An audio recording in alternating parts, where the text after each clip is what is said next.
Call the March 24th, 2026 Policy Committee meeting to order. We will start with a roll call, starting with Mr. Schultz.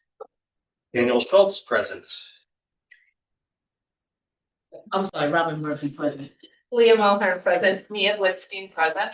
Caroline Locke is present. Ross Whiting, present. Charles Riddell Williams, present. Zachary Epps, present. And Jennifer Lowman, present. Do I have an approval, motion to approve the minutes of the January 27th, 2026 Policy Committee meeting? All in favor? Aye.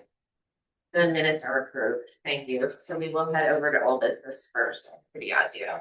We need a minute or two with the computer, but we can start with the old business items.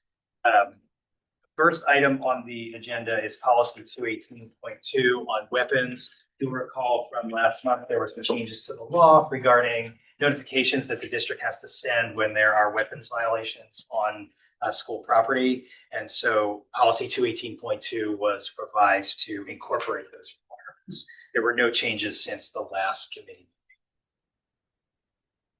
Are there any questions from the board? Any questions from the public?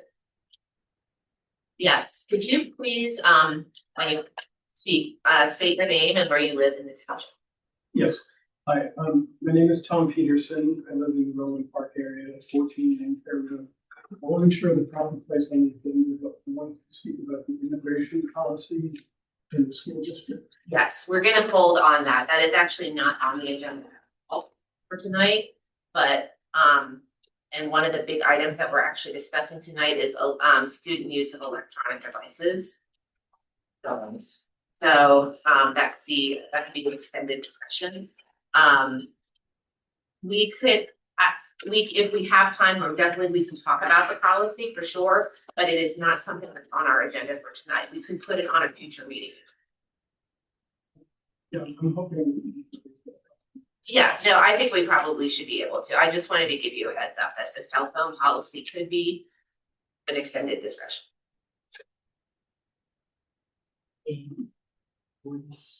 Is there anybody online? There are some. Yeah. Yes. Any questions from anyone online? No, no hands up. I do actually have a quick question about this one.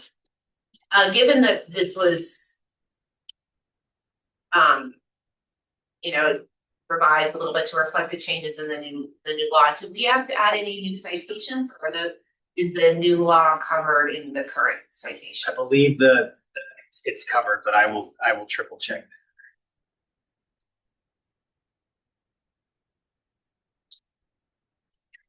All right. There's a hand up. Ms. Kapmar, looks like you can unmute yourself. Thank you. I could not hear the question that was offered by the participant from the audience.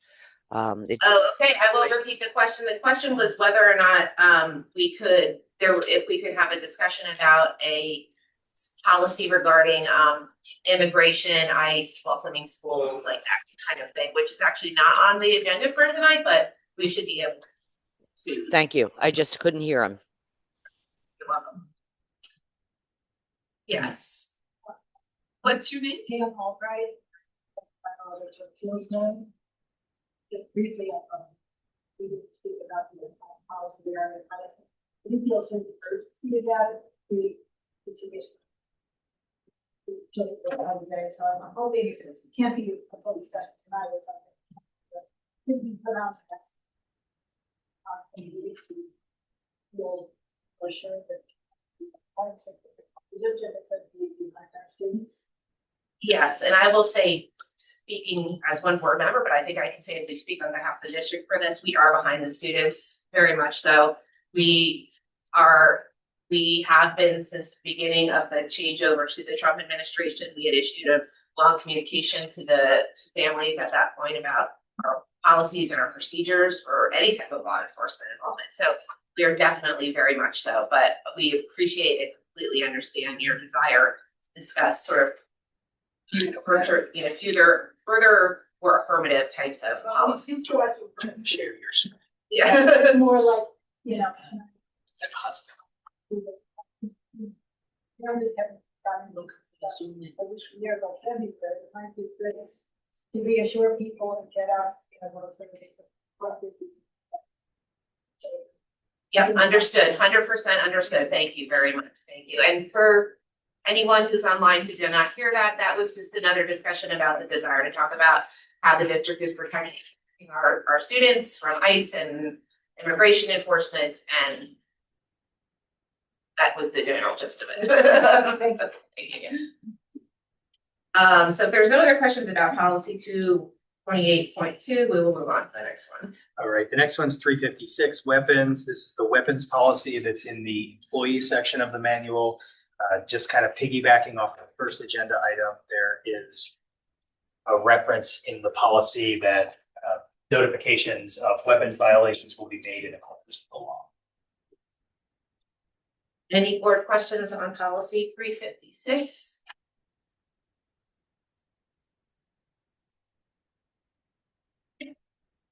Any questions from the public, either in person or online? No, I don't see any hands. I think Daria has her hand raised again. Oh. Yes. You can, yep. Sorry, I didn't have a question on that. I just, in general, I have a comment that, is there a way to provide a microphone for people in the audience who are attending to approach, to sit down so we could have them heard? I could not hear either of the two attendees. I will, the next time we have, yeah, I was just gonna say that. The next time that one of the attendees speaks, I will have them come to the table because there's a very strong microphone right above us. So hopefully if they just get closer to the table, you should be able to hear them. Thank you. You're welcome. Okay, anybody else online? Any other comments? Ms. Kaplar, going once, going twice before we move on. Okay, so I think we'll move on then to policy 904.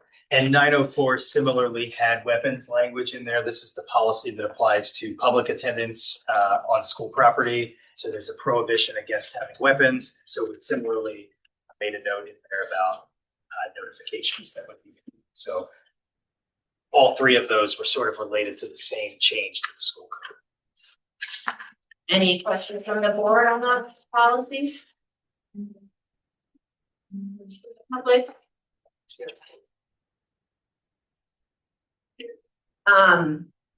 Actually, I do just have a general question, mostly because I can't remember the change to the law specifically.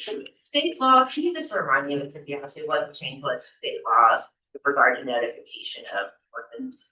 Sure. So when there is a weapon found on school property, there are new provisions in the law that require within a certain period of time that parents, guardians, and staff members in that building get notified. Adrian, if we go to 218.2, there is language in the law about when there is a shared campus. So if there are more than one school or a school in an administrative building, what happens? And then there is language around what happens when the weapons offense is in the context of a school-sponsored activity. So if we scroll down, keep going, it should be the language in green, or it's in the. Sorry, Mr. Diazzo, I didn't mean to put you on the No. spot. Oh, we have to go into drafts here. Sorry. No, I just want you to be able to see it.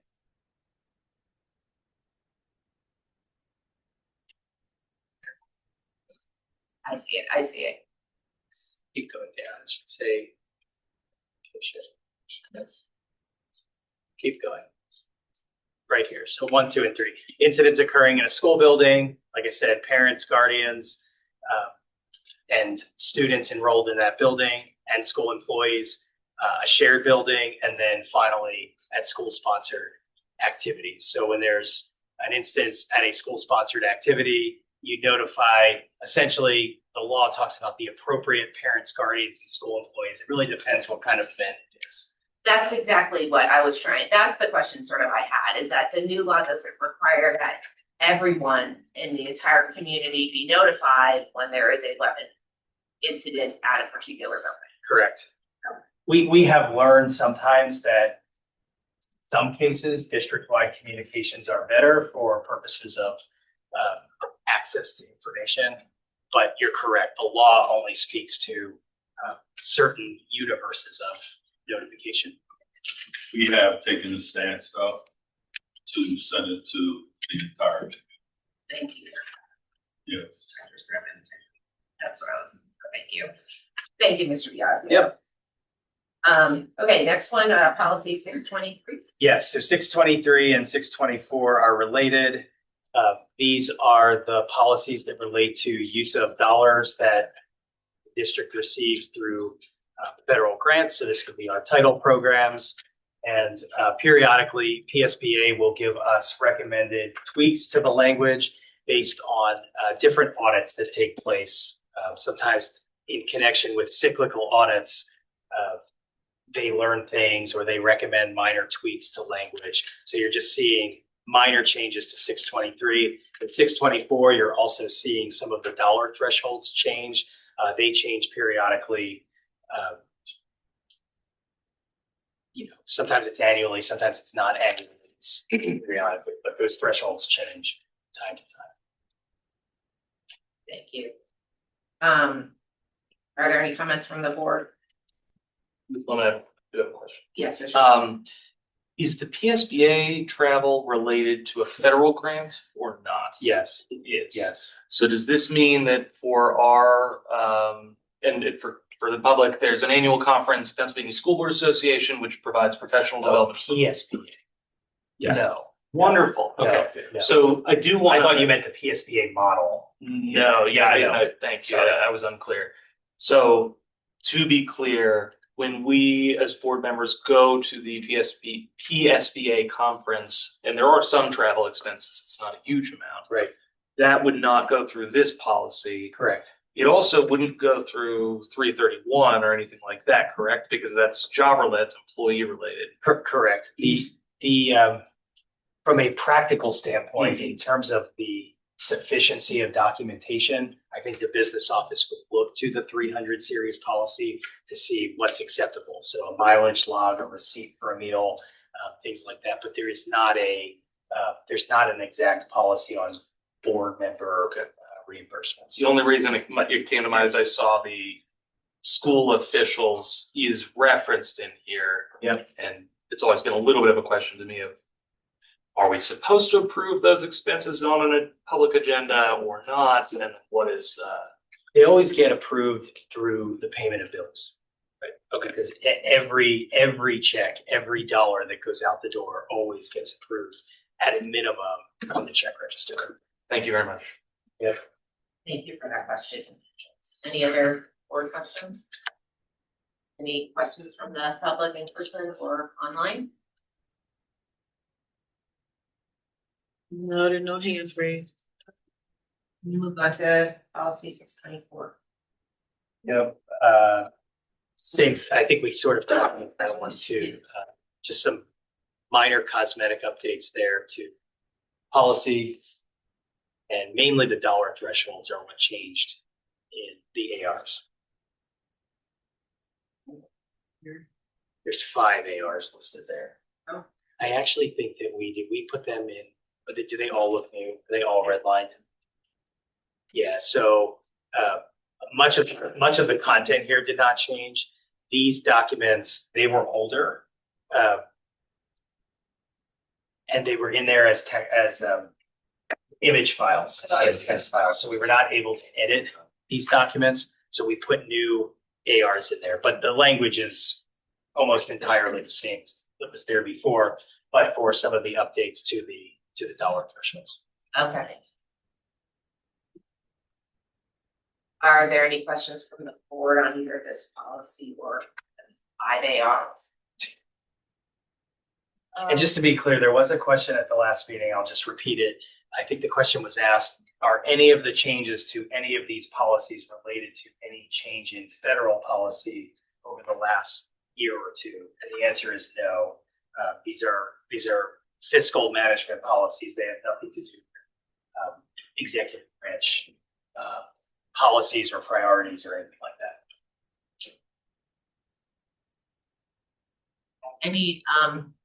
Any questions from the public? No, there's no. Another board question. I have one question. Yep. Just in the, I mean, this is probably in multiple ARs, but no, in the 624.2 AR, the second column, the item of cost and citation of allowability rule, like, is that referring, if you keep scrolling down? Going. Keep going. It's a chart. Oh, okay. Yeah, that right there. Are these this code, like what are these codes here? These are citations to the federal regulatory standards where you would go if you needed additional guidance on how those specific cost items should be handled from an allowability or correct. Very, very, very technical. It seems, I just wanted to clarify. Yeah, section 200 of Title II of the CFR is all about federal financial assistance grants, basically, and what recipients of those grant money must do to comply with financial requirements. But yeah, it's very dense and very complex. I just wanted to make sense of those. Yep. Thank you. Any other questions from the board? Thank you, Mr. Biasio. Yep. Are we ready to go on to 204? Yeah. Yep, 204. So 204 is our attendance policy. The law recently changed around students when they are considered habitually truant. So habitually truant is classification in state law when a child incurs 6 or more unexcused absences in one school year. So there is new state law that when a child is habitually truant during that school year, they're not able to transfer to a cyber charter school unless they go before a judge and the judge determines that a cyber option is in the child's best interest. And so we revised our policy here because in addition to that being the new law, school districts are obligated in the letters that get sent to families when their children are truant and habitually truant. We're under an obligation to advise them that once they are habitually truant, the cyber charter school option is off the table.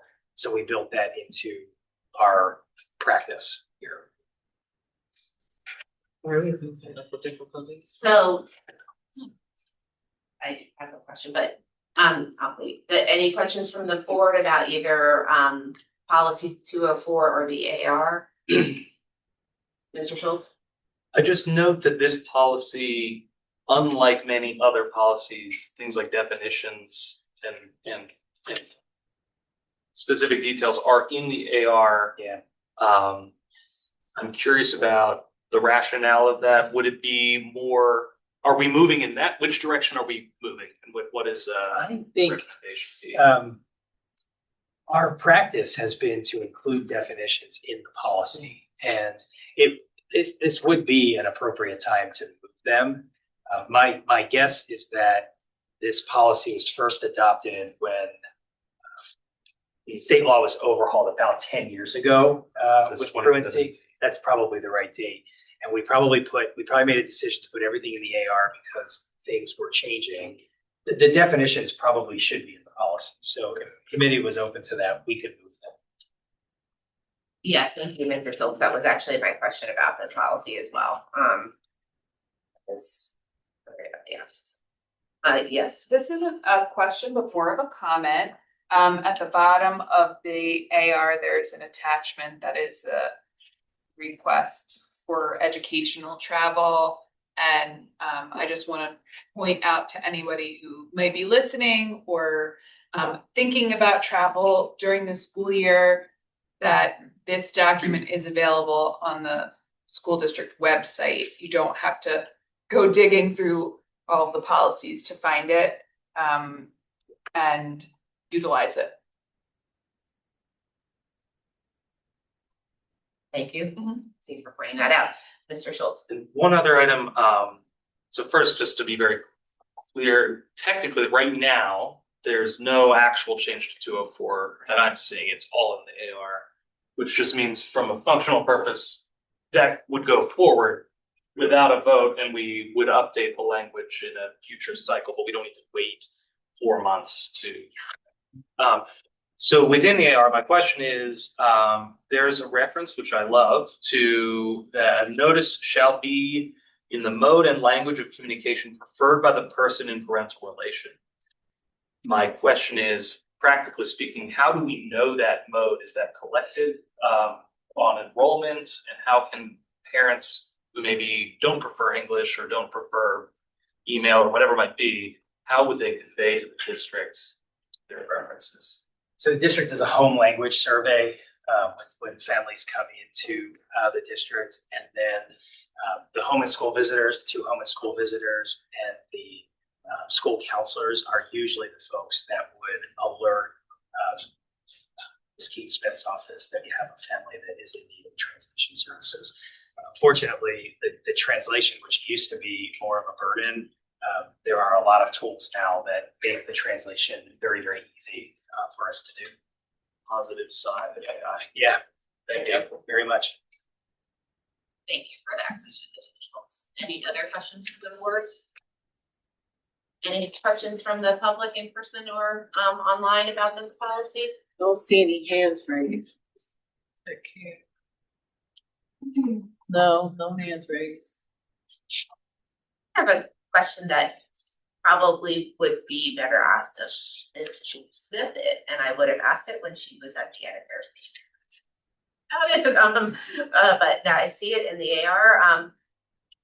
The reference to the creation of written school attendance improvement plans.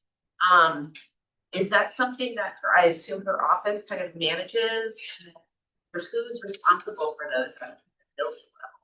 How many kids do we have on those plans right now? Yes, they're pretty common, and we have 2 home and school visitors, Michelle Horsey and Jen Mosier are the 2 that are the primary individuals that develop those plans, meet with families. There's more of them than you would think there are, because the bar is pretty low, 3 to 6 unexcused absences. And sometimes it's not that the child, at least initially, sometimes through that process, you learn that some of the absences that a child incurred were actually probably should have been coded as excused absences. And you use that SAFE conference to talk about, well, why has the student missed 5 days of school? Well, actually, 2 of them were for this, and you let the family know, well, actually, that's an excused absence, and there's a period of time by which those can be classified. So sometimes the SAFE meetings are productive in the sense that families that were heading towards truancy or habitual truancy, by having that dialogue, avoid that. Other times, that the child is truant or habitually truant, there are supportive measures that get put in place to try to improve the attendance. And then ultimately, if we end up in local district court on a truancy citation, our judges here are really good at the first time that they bring someone in, they don't, make a finding. They'll talk to the family. They'll talk about the importance of coming to school. They'll ask how can I be helpful to get you to come back to school? And then they generally will hold cases open, usually repeatedly, to give the child 30 more days, 15 more days. And eventually, if the child can show that their attendance has improved, those citations go away. Thank you. Ms. Wilson? Just one additional comment on this, and that is, I think for a long time as a parent, I was used to emailing the teacher directly to say, my child won't be at school, he's sick today, we hope he'll be back tomorrow. But really our current protocol asks families to contact the attendance email or child check. Child line. Child line. No, That's mandated. So Just email the attendant. email the attendance office. But I definitely myself have made the mistake of emailing the teacher and thinking that that was covered, but that did not get bumped to the correct place. So I just want to, again, for anyone who might be listening out there, to make sure that you document properly in order to not have your child classified as truant when they're not truant. Thank you for that. That point. I was listening. If no other comments or questions, go on to 610.1. Yes, that was a repeal. The committee may remember the policy had been repealed a number of years ago and the AR was still sitting out there as posted. So we're just getting rid of it. Any comments, questions about the repeal of 10.1? All right, then we'll go into policy 228, student government. 228 was our student government policy. This was one that was really brought up just for routine review, but the committee will see we did build in a sentence or two here that memorializes our practice of having a representative at the board meeting give a student council report for items taking place at Cheltenham High School. But otherwise, there were just minor changes here. Again, this policy had last been looked at in 2019, so it didn't come up as part of our cyclical review. Thank you. Do you guys have any questions from the board? Mr. Schultz? Just, there are explicit references being added to Cheltenham High School in the authority. In guidelines, it still references generic building principle, and I'm curious if could Cedarbrook form a student council in accordance to this policy, and likewise elementary schools? Yeah, and I think there is at the middle school. I think there is a student council. Okay. Neat. And so that it makes sense that the guidelines are not high school specific, but in terms of our legislative meeting, we are recognizing specifically the Cheltenham High School Student Council as a special. Correct. Thank you. And the last sentence of the policy under the guidelines, this is sort of the authority for Dr. Scriven to form like the groups that he forms, like his superintendent's advisory council. So it's not just that the student government is the voice of students. There are multiple avenues by which students can have a voice. Any other questions or comments from the board? Any questions or comments on this policy from the public or person or member? I don't see any hands raised. Oh, Mr. Epps. Just while we're on that note, around not leaving that to just to the discretion of the superintendent, but actually just memorializing that as a practice of the district. In terms of like the advisory council. yeah, The advisory council. What was the question? Would you want the policy to sort of require the superintendent advisory council? No. Put into Well, that's no. Because, Any change? well, whoever the superintendent is has to have a heart for that well, work. that's kind of yeah. So I would think that would be weeded out through the hiring process of the next superintendent, but to mandate that, I don't. It changes the whole dynamic of the why from my standpoint. I just, not everyone has it, and you have to have the right person. So I'm speaking from my perspective. You're the board, so the superintendent basically follows suit of the board's desire. So if as a collective board, that's what you guys would want, then I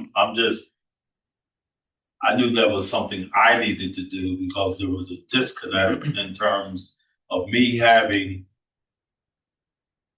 hands-on knowledge of what the lived experience of students are and hence, and wanting student voice.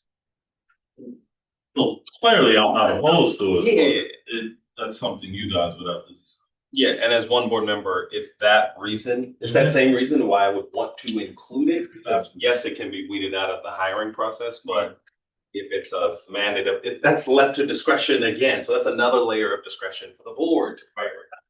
So I'm one board member, so, and then Also, it's not I'm backpedaling. yeah, matter of substance, but For clarification, that organization is not listed in the policy at all right now. Correct. Okay, no. Correct. so it wouldn't just be suggesting that it's not the superintendent, it's actually you're suggesting it would be added to the policy. Well, So it's just a line at their sole, I don't know how farther it would go, but like, it's really the clause at their sole discretion. By taking that out, I don't know if that then says these things will happen no matter who the superintendent is. You would have to say change the should. shall. Should. You would say the superintendent shall develop forms. Mr. Schultz. Just teasing this out because I appreciate it's to some extent a philosophical Yeah. question. It's Yeah, that's- important. I don't mean that in a like it's not worth discussing. I mean, arguments against potentially are there other mechanisms to accomplish the same goal which are better, and the policy actually constrains a specific solution that is the right one for this moment with this superintendent that may not be the right one for a future central administration. That's the trade-off, I think, is from my perspective. I'm not saying I am personally weighing one or the other. I'm thinking about it. That's an interesting question. Not to belabor because I got other things and substance, but where I'm coming at is like, where in the policy ways are we elevating student voice? And so I think to your point, yes, not so much as prescribing specific solutions, but that is a way to elevate student voice. And so as a matter of policy, I want to explore ways to even give decision-making roles to, and so that's kind of where I see the student government living. So, again, I'm one board member. And so I think to what Dr. Scriven said, it's like, this is something we would prioritize no matter who the superintendent is. So in effect, we are saying we want this to happen no matter who the superintendent is. So that's where I said, let's just reflect that as a matter of policy. So I'll leave it at that for the sake of I'm good with changing may to shall. Also, this says on a regular basis to discuss issues and concerns. That could be a whatever interval is determined appropriate by the superintendent as well. I do like shall because then it establishes that they shall do it, and then we can be supportive on the regular interval, and then so if another superintendent says once yearly we're gonna have forums or whatever, that gives space for whatever for kind of implementations. Any other comments or questions or reflections from the board about this one? Compromise. So I'm gathering that what we're headed towards is we'd like the final sentence there to say the superintendent or designee shall develop forums relevant. That's one. And perhaps the way that it would read best is if we say, in addition to considering the voice of the student government, the superintendent shall also develop other mechanisms.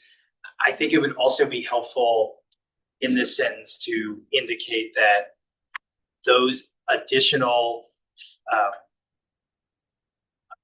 opportunities for students should represent a cross-section of students and not just the student council.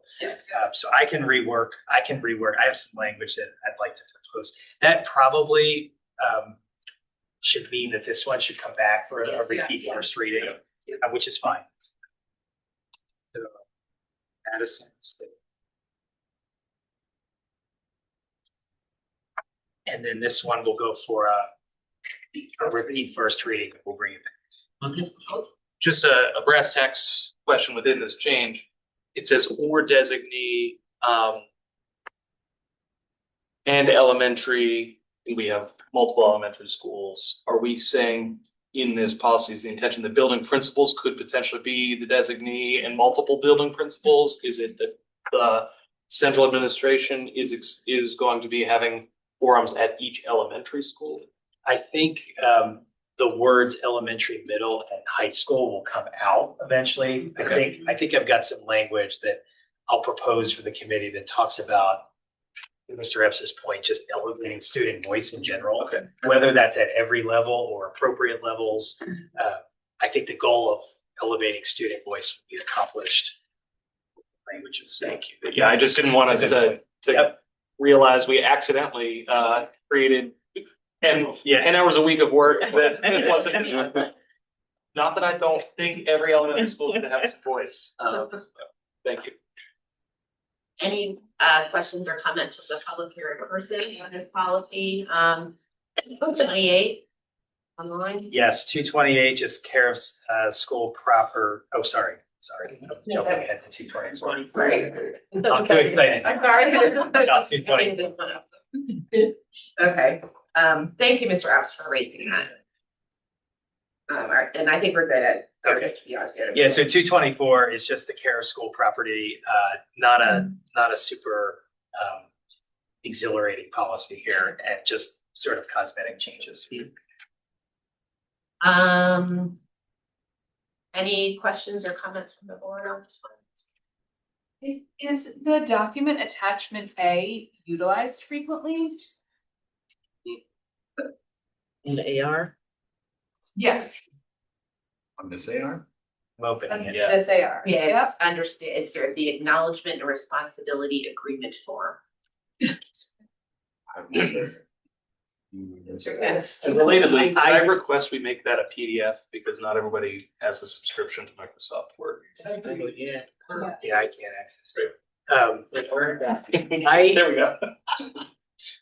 Obviously I don't know if Sorry. you can answer that question. No, but this policy used to govern when like one-to-one devices were Right. new. We didn't have like that language built into our tech policy. You want to see it? So I suspect that this form is not in use, but I will check, and if that's the case, we will. Great. I'll check with Josh. Thank you, Mr. Diazio, and thank you for raising that. That was my question. Any other board questions or comments about this policy? Any public comments about this policy? Anyone online? No, I don't see any hands raised. Thank you for checking in about that use of attachment A. Yep. All right, good to go to policy 205. Yep, very simple policy here in 205 on postgraduate students, no changes other than moving the legal references down to the clickable links. Do we need to vote? Any board comments or questions on this policy?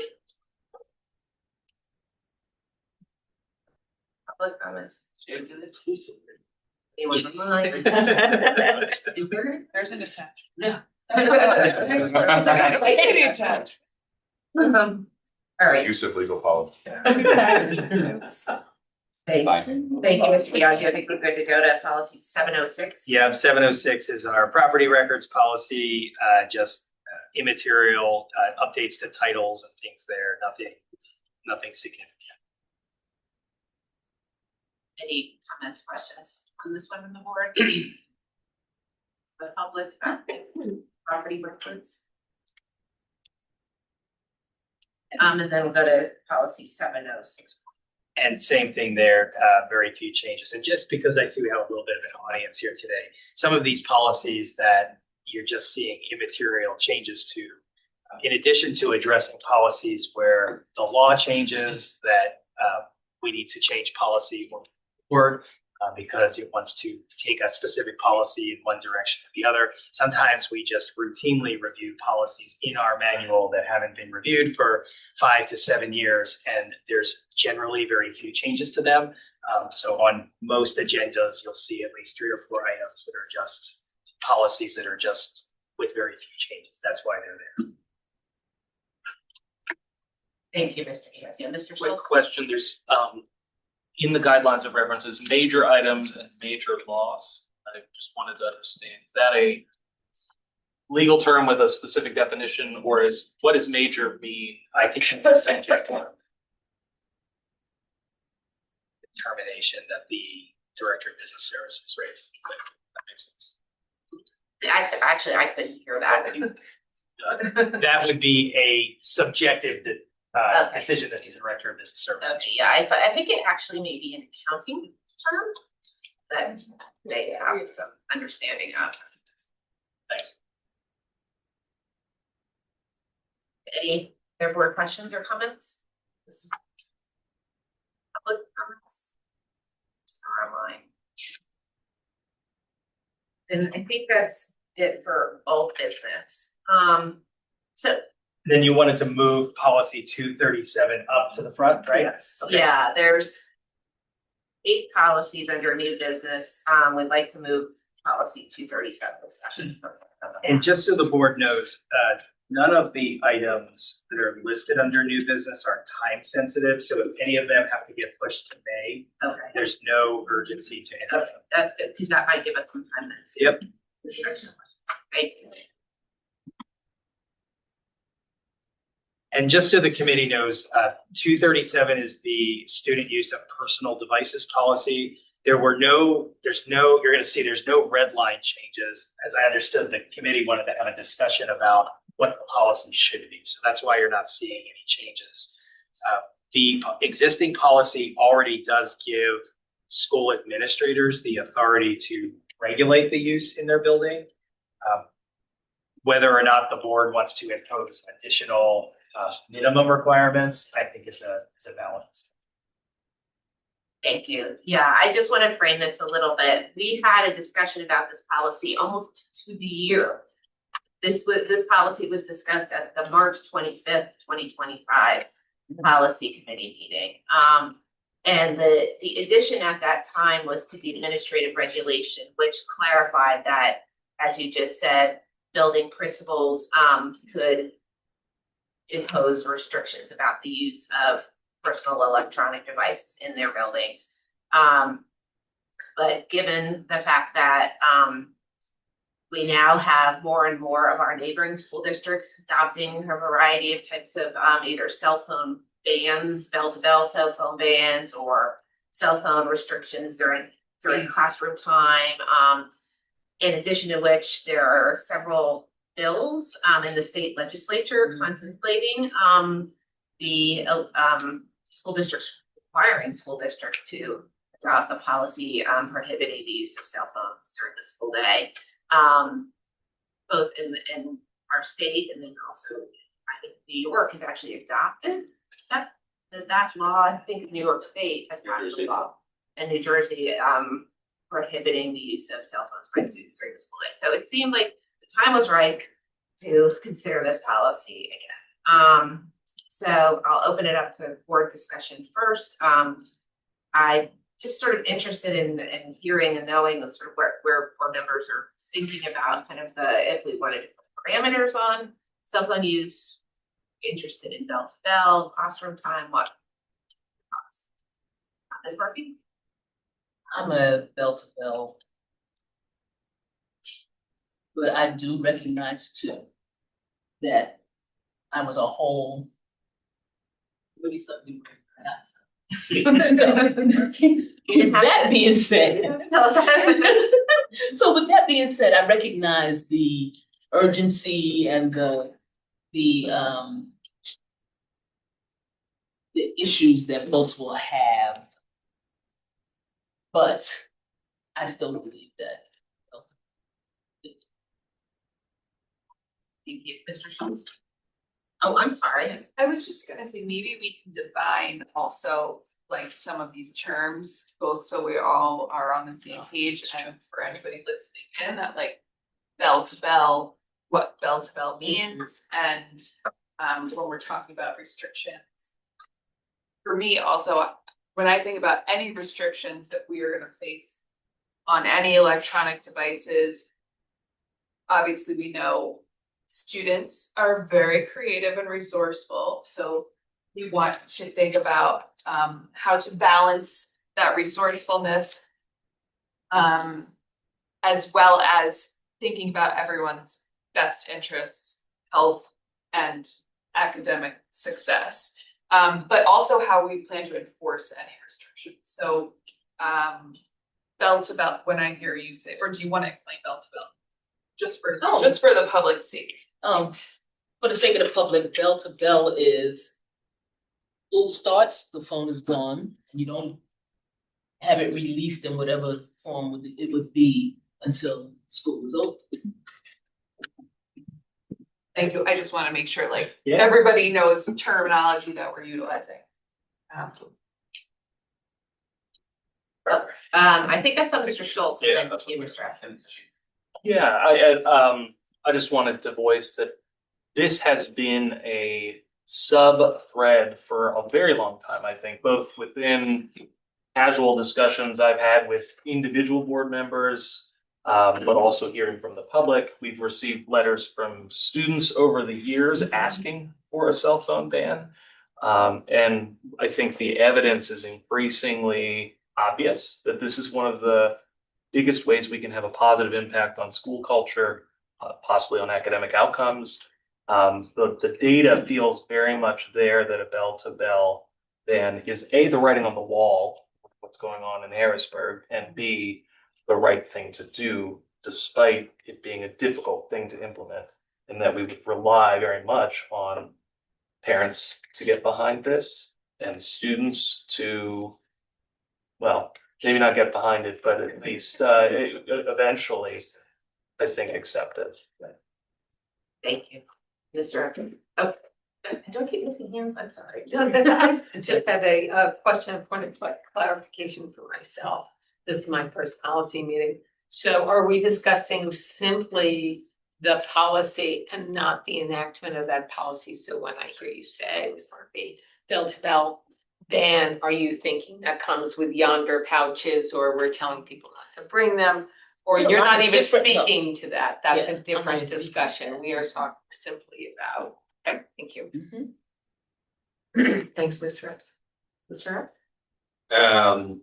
But still sort of collecting my thoughts because I feel like, yes, the research shows this is the direction to go. And at another point, like what are we actually discussing as a matter of policy? I think there are additional definitions that are required here. Like what do we mean by a personal electronic device? Which devices would actually need, are we talking about cell phones or, we have watches, there's other personal devices that are in the schools. And so what type of definitions? I think that'll be helpful. Or I guess that's in the air. Yeah, that's in the air. So I guess this is one of the ones like where's the proper place for that to live? But yeah, I'm still thinking about like to what extent the policy needs to go before it actually does become a matter of implementation. Like you need to say bell to bell in the policy, or is that actually how it would be carried out? So I have school district clients that have looked at this policy that have gone in the direction of some sort of ban, and clients that have opted not to. The clients that have chosen to enforce a ban have generally carved it out for cell phones.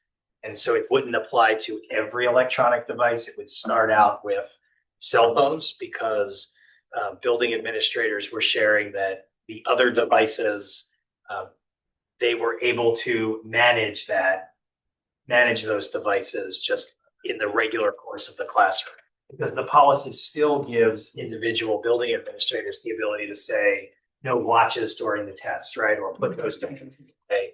But it's some across the board consistency with respect to stuff. Everybody has them, right? Was helpful. So you could clearly write any cell phone language as cell phones. So, yeah.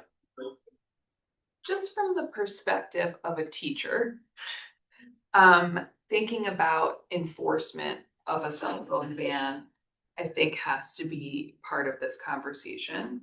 And I've read some articles about, obviously we know about yonder and magnetic pouches. We all, I think, I can speak for myself, know how attached we are to our devices, and certainly many of our kids are growing up in that same world where they feel like they have to have it within reach. And the research shows that the farther distance you are from your phone, the less attached to it you are psychologically. So I don't know, I think think this is an important first step towards that, but I also want to think practically. I don't know if we can just say, put your phone away. Like that's not. I have seen clients that have struggled at the high school level with enforcement. It gets very complicated. I have one client that had particular success by starting with a bell-to-bell ban in middle school and elementary school. And at the high school level, it was a class time ban. So lunch, it was okay to have the phone out. They weren't policing the hallways. The hallways in a high school are hard enough to police just in general. But that as those students matriculated up, because they had had a bell-to-bell ban in middle school, by the time they got to high school, the thought is it won't be as hard of an issue to enforce. Yeah, I will jump in and just say that I agree with that approach. I have been sort of pressing for that approach actually for a while now. I have a friend also who teaches in a district that did that same type of approach, and it has been very successful. Now I think it's been in place now for about 5 or 6 years. And so he said now that those students have gotten to the high school, it's not even an issue. They just know that, you know, like there's certain things you don't bring or do at school, you just don't get yourself on. Okay, so very much in favor of that type of approach as one board member. All right, Dr. Whiting. Sure. Oh, no, okay, Mr. Schultz, Dr. Whiting, and then Ms. Blitzstein. And I just wanted to, this is more of a meta comment around, because I think I'm hearing this question around policy versus implementation. And to me, that's the difference between policy versus AR. And while they're both relevant ultimately for whatever comes out of this process, I think it is okay from my perspective to say our policy is that we would like to see a bell-to-bell across the district ban on cell phones. How that manifests in terms of whether it's using pouches or things like that would, from my perspective, shouldn't be in the policy, but rather would be an operational decision and implementation decision. Just wanted to throw those tools out there for conversation. Thank you, Mr. Schultz. Dr. Whiting. Great. I'm going to throw a bunch of information out because I love literature reviews, and that's what I did to prepare for this meeting. And so when it comes to outcomes related to cell phone bans, I think we should be really clear about what our expectations are. The literature says different things than you will hear from principals and administrators in general. Principals and administrators in general seem to like this just as a general practice. They feel like it's positive for school culture and climate. The literature says that in academic performance, what you can expect is mild to moderate significant gains in academic performance, particularly among low-income students. There are no changes in academic performance for middle and high-income students. So our lowest socioeconomic students would likely be positively impacted as a result of some ban. Typically, those bans are bell-to-bell. The most significant impacts come in social emotional well-being across the school. And so if you look at social emotional well-being, you see things like pro-social behaviors in the school, which is the ability for kids to navigate social situations in positive ways so that they can engage positively in the school environment and navigate social situations, improve over time. You also see greater focus and attention, particularly in classrooms over time. You see less bullying, less negative interpersonal behavior, those types of things as a result of this as well, all with statistically significant findings. It is also important to note that from a procedural standpoint, inclusion is a consideration that we should think about, meaning that there are students with disabilities who would benefit from the use of cell phones within the classroom, or students who have language differences that we may need to account for within a policy as well. And that's one of the considerations that we should be cognizant of as we move forward from a policy standpoint. And then the other two more considerations, let's think. The major downside of this in the short term, participants report anxiety related to the separation from cell phones in the first 1 to 2 years, which diminishes over time as there's a saturation effect and people become used to the policy and policies reinforce effectively in schools. And finally, the recommendation from almost every literature article I see is that the actual implementation of whatever we decide must be in collaboration with the community and the teachers who will be implementing the policy. So if we decide to do this, we should account for a reasonable amount of time for our administrators to be able to go to teachers, to be able to go to administration, go to parents and say, all right, what are the considerations that you have in the implementation of this policy? Because the board has said this is what we want. And now we need to consider what the actual implementation will be. And so our consideration will be, what do we actually want from our policy? And then I strongly recommend the AR will be coming out of conversations and dialogue that would shape what it actually looks like in practice. Thank you, Dr. Whiting.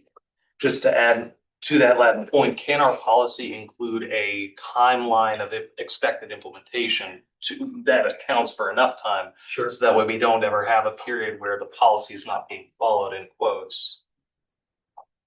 We do that with our graduation requirements policy from time to time, like when if the requirements are going to change, it might be effective with a specific class of we can.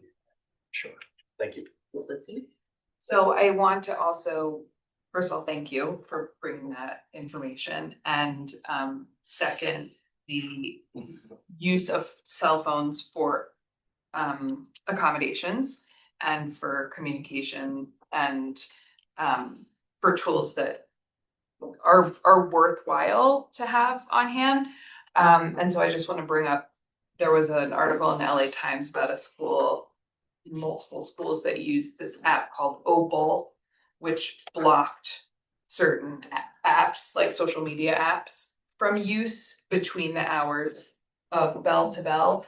And I'm just wondering if like that's something we could try as a consideration as we institute in lower grades a bell to bell, more easily enforceable ban. That's something we could use in the high school that would potentially give us similar pro-social benefits, boost in social skills, decrease in bullying and conflicts, but still allow for like a graduated decrease in cell phone use at the high school level. Of Mr. Schultz, Mr. Epps, and then Mr. Burdell Williams. Just insofar as that's a potential policy direction, I would want to better understand the technology of what we're talking about, because we can't, I imagine we cannot require students install an application on their personal device and give us access to configuration, which I think is what, so I'm very curious how that would work.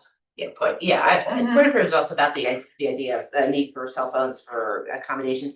You could actually, I mean, if a student requires accommodations that would be available on a cell phone, that their IEP team could determine that what they actually need is an iPad or a tablet of some sort. Yeah, so you don't, I don't think actually that should have too much of a concern. Okay. I've already spoken like 2 or 3 times. It's not me. So I appreciate that, even though you're probably going to get it back. Again, second, what we've heard just on the continued discussion to this point, right? We've been a part of board discussion for at least 2 years and, in varying degrees. So excited that, we're trying to move the district forward in a positive direction to support student outcomes and also to support teachers who can support said student outcomes. And so one of the things that just strikes me as what I would prefer is we're considering what the policy will look like is that we're structuring our thoughts around what it is we are defining the policy to be in the first place. And for me, that starts to think about very simplistic methodology, which is the why, the what, and then the how. With the how being more of a AR practical application. What does it look like every day? But thinking about the why, and I've heard bell to bell and different types of strategies, and I just want us to be reflective about why we're doing this. Thank you, Dr. Whiting, for sharing the specific information and the facts that you have extracted from, all of the good literature that I know you're spending a bunch of time I did reading it for every fun. day. More fun, exactly, which is, I love Even working better. with you. But I want to focus on that specifically. For me, in particular, I understand the outcome focus when we're talking about scholastics. I'm also thinking about the social impact as well. I do want to be very mindful about the way that we as adults manage our lives every day, right? If in fact what we are doing is expecting to prepare students to enter the world in a way in which they can manage their day, having something that looks more like what our day looks like is something that I think would be in our interest when we're thinking about our why, right? What are we doing? What are we doing when we think about Portrait of a Graduate? How are we weaving those concepts into our policy? Can't spell it out in words specifically, don't want to necessarily be restrictive or defining in the moment, but do just want us to be very thoughtful about how we are approaching the why for the specific policy. Thank you, Mr. Burnett, Williams, for that comment. Sure. Appreciate that comment. Yeah, I agree 100% that the why here really is the most important part, and the point about students preparing our students for sort of life outside of school is really important. I appreciate that, and I mean, yeah, because you are the situation. Like, I only look at my cell phone now to do multi-factor authentication with my authenticator apps, which I would happily get rid of. I could, but yeah. And to your point, just sorry, last piece, yeah, right, in a given day, I have about 5 hours worth of meetings, and I can literally walk away from my cell phone and leave it in my office. When I go to those meetings, I will share that after said meetings are done, maybe there's a lot more attachment to my cell phone than I even need to be productive. But as an adult, I'm figuring that out, given the structure of my specific workday and how that plays itself out. And so I'm very thoughtful about that when we're thinking about the why, and what are we preparing our children for when they enter the world outside of education. Thank you. Sure. Mr. Epps? Yeah, I appreciate you going first. It actually builds on some of what you're talking about. First, I wanted to emphasize the community input just solely. People are more willing to change when they feel like they've influenced that change, right? As a management perspective. So definitely want to double down on that, and especially student voice. That's what we were talking about earlier. Secondly, the policy language around this why, I do feel that needs to be reflected in the policy in terms of like, is this the board wants to ensure that we're limiting distractions, or the board wants to create an environment that is what? And I think that is where we should lead with in our policy. Right now, it's like, okay, we know electronic devices exist, and we probably want to do something about it to a certain extent. And so I think we can be a lot more clear in that purpose, and then which then leads to how the administration will carry out that purpose. And I do feel like we can be not cautious isn't the best word, but it's just mindful. Yes, the state, it looks like bell to bell might be the direction that the state is going. I think that's still TBD. And so leaving some room for us to, at the policy level, to have some of that wiggle room while the lay of the land is still being set, I feel like is advantageous for us as well. And then thirdly, talking about adults and what we do in our lives, there's actually a board in Virginia that banned the use of cell phones by board members at their all of their meetings, not just policy committee, all of their meetings. And so this is also an area where we can model what it looks like to separate ourselves, right? For the purpose of limiting whatever our purpose is, like limiting distractions, being together, collaboration. And so this is an area for us. It wouldn't be this policy, probably a separate policy. But that's an option for us to model the way in this area. Thank you, Mr. Epps. I do know you have mentioned that before. I Yeah. have not forgotten. Probably a year ago. Yes. The idea. One other thing just to put out there, one thing that was particularly helpful with another client I assisted with, I had a board member who I thought made some really insightful remarks. She said, if you ask students about smoking, they would tell you why smoking was a dangerous behavior. If you asked them about seatbelts in a car, they would tell you it was important to wear seatbelts in the car. If you ask them about the dangers that electronic devices present, they have a hard time articulating what the threat to their health and safety and well-being is. And the education piece in terms of talking about the why, building in some education into school, whether it be in class, about the dangers of cell phone use is probably something that students could take, beyond the four walls of school. So I just put that out there as a good point that another client had that I thought was worth considering. That's a very good point. Thank you, Mr. Yazzie. Okay, Mr. Schultz, I'm going to go to you and then I'm going to open things up to the public. And just I was just looking up cigarette bans. So tobacco bans didn't always exist in schools either. And that started in the 90s, which was before I was in high school. But the point is, we all we lived through that. Oh, sorry, I wasn't trying to throw out. My bad. My point is, I didn't really get to experience it, so I cannot. All right, whatever. Point is, it was news to me that when this happened.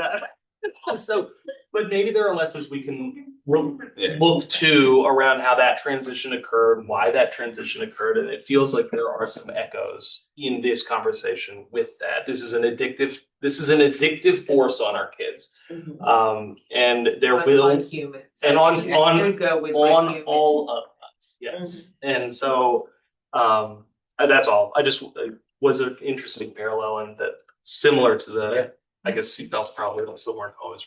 No, there's a lot of things. More to do better, right?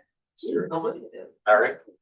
Well, I thank you for the public who's been patient here waiting for this. I'm going to open up to the public who is in person first. So if you're interested in making a comment, please come to the table so you can speak up into the mic and state your name and where you live in the.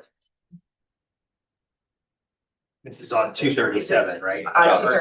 Yeah, on the electronic. Yes, there's a.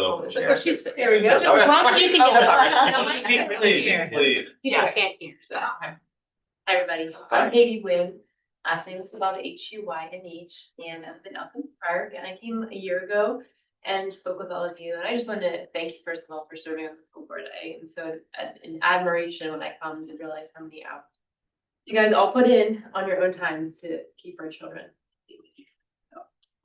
I'm amazed at that. So thank you. But I've been concerned about this issue for a couple of years. I have an older daughter who's 16 and a younger who's 13. And I think I see the mal effects on the older one and want to try to make a difference. I think it'll be like all bands will look back. And I feel like the older one's generation, we don't want to fall through the cracks. And that's the nature of change. And I do appreciate that. But I feel like a lot of the other districts around us are kind of being more early implementers, and I hope that we would do a better job. And I really think it has to be dollar bill, from what I understand. It's just too much on the teachers to decide if they want to put all that effort in. I know it's still going to fall on them ultimately, but it seems like if I was a teacher and you already were dealing with so many things, it would be hard to do it. So I think the school board's place in this is really to lead the way. And of course, we know there'll still be children with 2 phones. There'll still be, like all bands, there's kids smoking in the bathroom still. Right. So it'll still be happening, but I think we can do the best we can to keep our children safe and as parents to try to make those efforts. And I really feel the opposite of the arguments around parents wanting to be able to reach their children at any time in the day. I feel the opposite, that they will be more safe if they're not on a phone in an instance of crisis. All of our worst nightmares, of course, are there. But I think in that situation, it would be better if I could not, because they'll be listening to whoever's in charge, and they're not going to be escalating situations. So I think it would also help us sleep better at night as parents.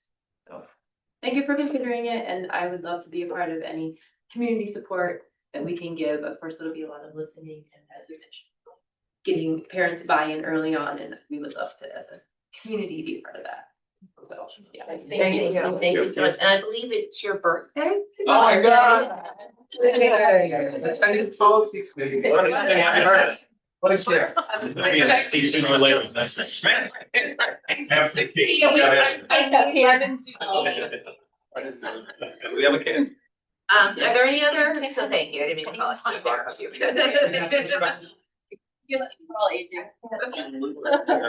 Happy 30th, Katie. Hi, everyone. I'm Emily. Oh, sorry. Oh, sorry. It's all good. I'm Emily Lassard. I live in Elkins Park. I have a 12-year-old in Cedar Brook. I love to be part of this community. I love coming to events like this, and to echo what Katie said, thank you all so much.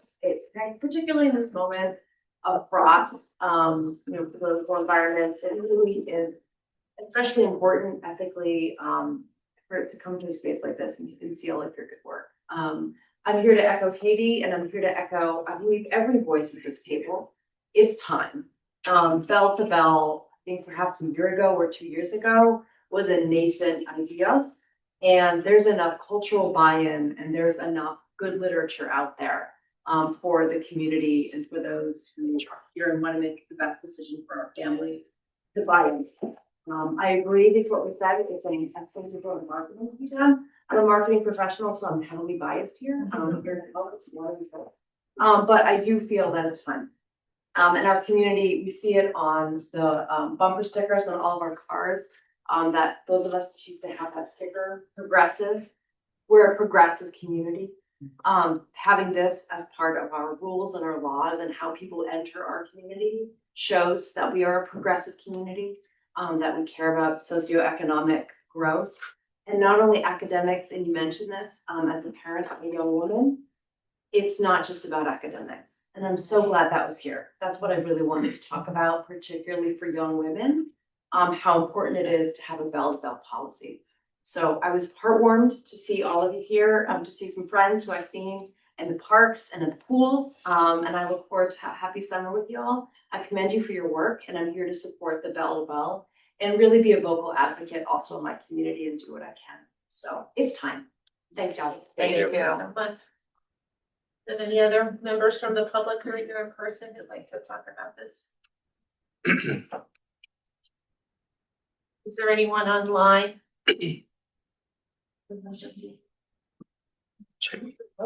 No, just no hands up.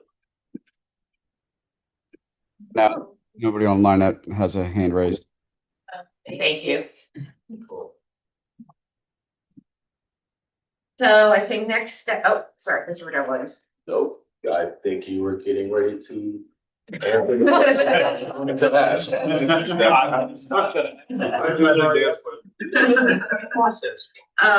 So I think next steps for this would be, I think Mr. Diazio, we should probably work together to put some language together to share with the rest of the board then. And then the next one's the next policy committee meeting. May 26th. We have May, which is our joint meeting with Ed Affairs, where I think there are some topics that may overlap. So we could either do we could add a meeting. Okay. As we talked about possibly doing. Yeah. We could do a second meeting in May. We could do a meeting in early June. Okay. Yeah. We probably want to leave at least a couple weeks to get language together. Well, we could add a meeting for sure. Okay. All right, thank you. Mr. Schultz? Just expectation wise. Given that we're talking about a first read, a second read, potential revision from feedback from community, and then time for implementation, is the timeline for when a bell to bell ban would occur, are we looking at this fall or are we looking at my personal hope would be that it would be this coming school year, but I feel that also recognizes that may be aggressive, and so we should get direct about that fact. I appreciate you raising that, and I don't think I can answer that question. Sure. I think that it's a question for administration as to what would be a realistic. And I guess I just encourage the policy committee to think about leaning into that idea of an aggressive schedule and maybe not every other month meeting for this particular policy, given that. That's all. Thank you. Let's see. I just want to say, from some feedback we received over the past few months, I honestly don't remember when. I feel like we got the sense that implementing a bell-to-bell ban in elementary and middle schools will not be quite as heavy a lift as selling it to the high school, so to speak. And so while I agree, I think that there should be a push. I feel like we could accomplish that much at least by the fall. Or expect to, if we were going to try a graduated approach. That's I would recommend that I think this is a situation where a subcommittee should be created. Individuals from the board that have a passion in this particular area. Because to your point, if we backwardly map to the fall, we don't have enough time to follow the traditional progression.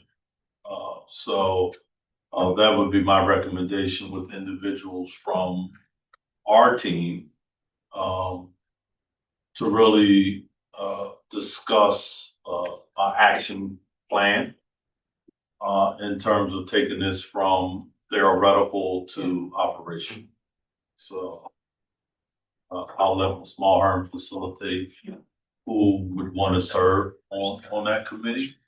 And then we could have an initial meeting in the very immediate future to map out what's moving forward.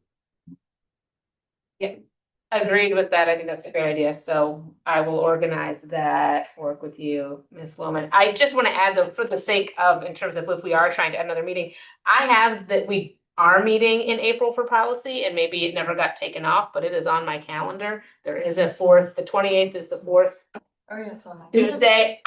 It was indicated if needed. Okay, well, it's on my It was calendar. an April meeting Yeah. if needed. So I'm just saying the placeholder is there and I would suggest that we make that, it is needed and plan on meeting in April and May. Thank you for. And that's the date. Just a quick, have you seen, or to what extent have other districts implemented this in a phased approach? Yeah, so I had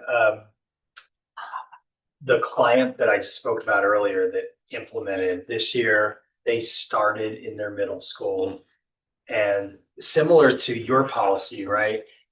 They had a middle school principal. We may have a middle school principal that would be more interested in getting started sooner. Yes. This policy already gives the authority to do that, Yes. right? The principal today could say, no phones bell to bell. And if we had a group that wanted to start that, that could buy some time, at least at the high school. So it's something I think when this group convenes that we can think about. Yeah, That's fine. But the bones in the policy already allow for a bell to bell ban if you had a building principal that was ready to do that. It allows what it does not require. Yes. Yes. Thank you. All right, well, thank you everyone for this rich discussion and everyone's comments. Appreciate your patience with this. Mr. Diazio, I know we have 7 other policies here under new business, but I'm wondering. These are all okay. Okay, these folks here, if we could give them some time to give their comments about the policies, that would be great. So if that's okay. Is that okay? It is okay. We just had another meeting, so. So it was never come forward, yeah. You're never did. Now I know. Thank you very much. My name is Tom Peterson. I live in Roland Park. I have done for 33 years. And I've sent my 3 children enrolled on the Cheltenham schools. I'm here on behalf of a group called Cheltenham Immigration Response. And we're a community group formed about a year and a half ago. And we were strong advocates and we pushed the Cheltenham Township commissioners to pass a resolution on immigration. We call it a welcoming policy on immigration at the township level. So what I'm here talking today about is the school district in terms of the policy with respect to immigration. In other words, if ICE showed up at the door, or anything related to that, where the school would have to respond to a situation. So I do thank you, and I understand that you sent out a policy, I believe it was February of 2025. My understanding is that it hasn't been sent out again, and I don't believe it was published in more than English. I'm not positive about this. So, and I have a copy of that. And so in February, a couple of our other members, Judy and Donna, met with Dr. Scriven and Mr. Diazio and presented a revised, suggested, policy that the school board might be able to implement and provide to the students. And they also presented like 11 questions along with this revised, proposed document. So I'm here today to just kind of ask the status of that review of the proposed document that didn't provide it to you. So about a month ago. That document, I believe, was a little bit more prescriptive than the statement that the school board so it gives more detail, and it kind of brings in the frequently asked questions document that you have on the website where you have to click through to an FAQ. So we were recommending bringing those FAQs into a more robust document. I believe it's about 2 pages, maybe 2.5 pages. So that's what it's for, bring to folks' attention. So thank you very much. Thank you, Mr. Thank you. Yeah. Would you make a statement as well? Hi.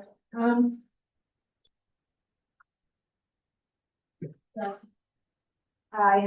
I'm all right. 7511 Brookfield Road. My Just keep your voice. daughters are 33 and 36, so they went through the school district. It's been a couple of years. But just an aside, my 3-year-old grandsons are so adept at cell phones. It's scary. I mean, my little 3-year-old grandson was trying to get my password in this morning, so it's scary. So I definitely agree with that we need to do something. Sorry. Okay. Anyway, in terms, I'm here with Tom. I'm also part of the Cheltenham Immigration Response, as well as East Cheltenham Cares, which started right after our last presidential election, and people were very scared about what was happening in our world. And one of the main things that came out after the election was that kids at our local bus stop, like a block from me, were talking with each other, and they said they were afraid their parents were going to get deported. And fear is real out there, and kids are, I would say some kids are actually traumatized already just with that fear. We have a lot more immigrants in our community than I realized in the past, and so I think that I think we owe it to our children to make sure, and their families, to know. And I think all of us here, my sense is that we're all here because you love the kids and their families and you want to protect them. And we just want to make it as concrete as possible that we are there to really protect them, and that we're not going to allow ICE to walk into our schools. And just to have everything very concrete so that everyone knows, because if ICE shows up, which they may do, we don't want people to just, you got to be scared and forget everything that people need to have training in every school and do exactly what they need to do. And so, I don't know how much training has happened, but that would be one question I have. And also just kind of how we get this word out to people.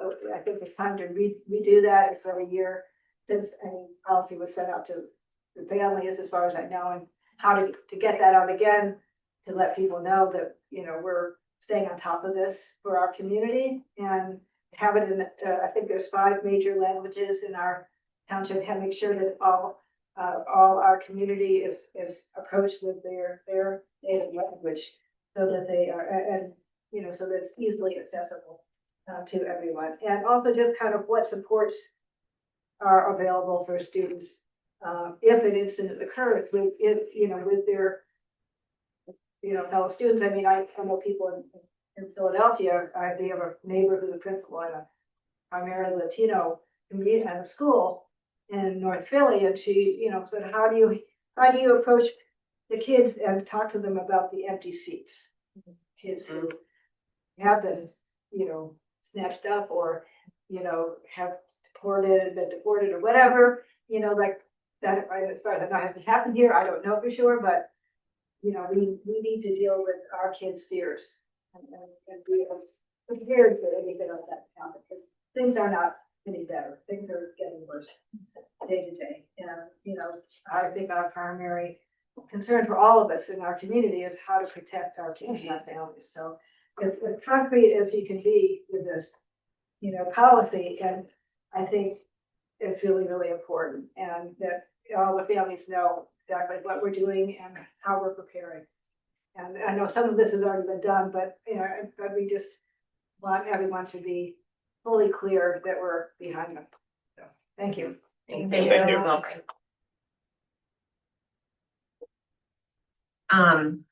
Mr. Schultz? Are we moving on this topic? I had a comment. Yeah, that's what I figured. Yeah, so, yeah. Just wanted to note that there are policies, resolutions, and then there's also, I'll call it softer things, but frankly, even more important things, and that is around resources our district provides, communications our district sends out, and as members of the community who are also very informed members of this district community, us being able to communicate to other people what those resources are. Strikes me, I know that we have refugees in our district. I know we have immigrants in our district. We have students whose parents could be arrested and deported in our community. And what we do as a district to help make sure that resources that are put out by our government are then conveyed to our broader community, because we don't want to collect information about who to send information to, because that defeats the purpose. But we can do things like make sure families who are at risk of immigration enforcement have a preparation plan for what to do if parents are arrested and their students do not have parents at home. Preparing for things is the best way for these families to protect themselves if the worst were to happen. And we can make sure that our counselors are informed about these things, who may have a more tacit sense of which students would benefit from knowing about them. But our counselors can't do that if they aren't aware of the resources. So I just wanted to put that out there, that this feels like a very novel and specialized thing that I know we are doing a lot around, and we're doing a lot of thinking as a community collectively, but that there are guides out there, there are resources out there that have been developed by the government of Connecticut, put out a really good 50-page document that outlines all of the things you want to have on paper as a family to make sure your kids are supported in those cases. So we could potentially even help people know about that. That's all. Thank you, Mr. Schultz. Any other comments or questions from the board about that? It looks like we have a couple of questions online. Lawrence? I think they were just comments. Daria They don't look like they're questions. Okay.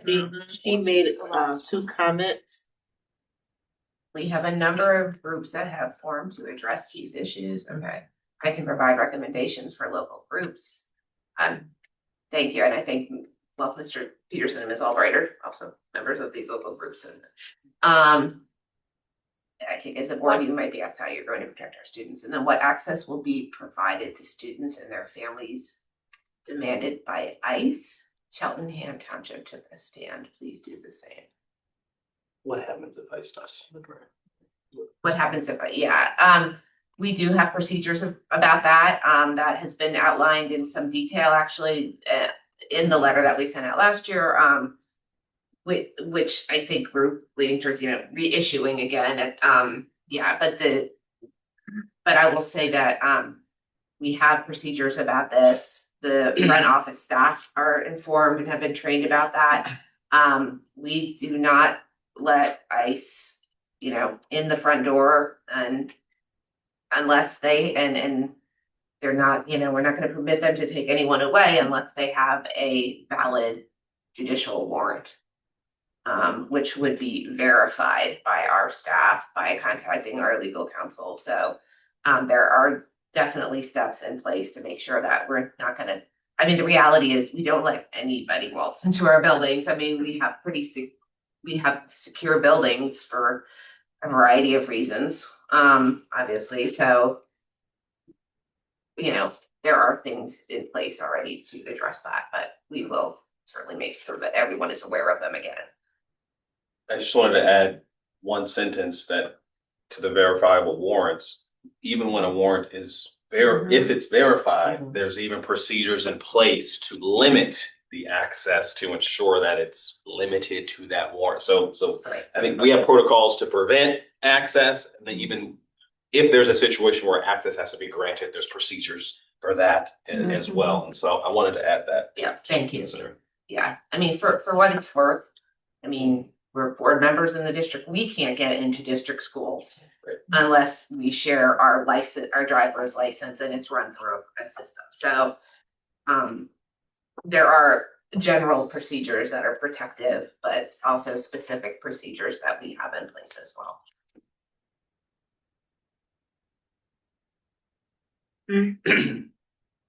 But this is as one board member is co-chair of this committee, I thank you for bringing these issues to us. I know that we're going to continue this discussion both with the administration and I think in my previous personal life, this would have been I would be sitting in your seat. I used to be an attorney for the Education Law Center. I'm very much aware of their welcoming schools policies and the various materials that they have created and sent out to folks to use for this very reason. So I appreciate your advocacy on this issue, and you can tell that's an issue that this board takes very seriously. So do we want to try to take the remaining 7 policies? Motion to adjourn. I think that is a formal motion. That down, not second. You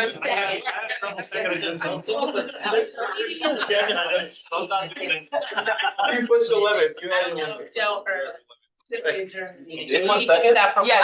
Oh, okay.